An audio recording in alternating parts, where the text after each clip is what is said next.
So the table on the back has broken it down for us. It says the table shows that iron atoms and oxygen atoms were not created or destroyed.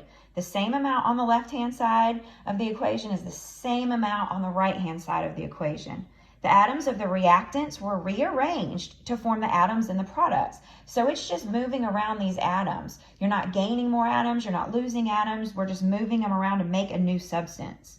So it says on here, it says the reactants, there are 4 iron atoms in the reactants, and then there's 4 iron atoms in the products. There are 6 oxygen atoms in the reactant and 6 oxygen atoms in the products. And we looked at that on the previous page. Determining the mass of reactants and products, we're going to look at this later on, so I'm going to cross that out, but I want to show you something. If we rewrite that equation, if we rewrite 4Fe plus 3 oxygen makes our iron oxide, so 2Fe, subscript 2, oxygen, subscript 3. Now, I am going to break this down a little bit farther. Let's say Fe is iron.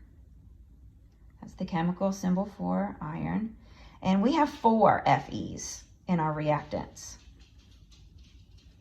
This is our coefficient. This just tells us how many we have.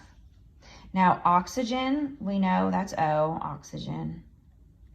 Now, we have 3 O2 molecules. So how many oxygen atoms do I actually have? Well, what I'm going to do is I'm going to multiply the coefficient by the subscript. What's 3 times 2? 6. Okay, and then in our other side, we have Fe. 2 times 2 is 4.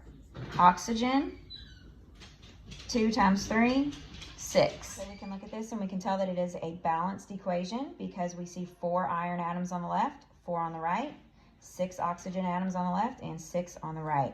This is a balanced equation. Now, if we flip this over, you're going to notice that you have 4 questions on the back. I'm going to give you a few minutes to answer those, and you may begin.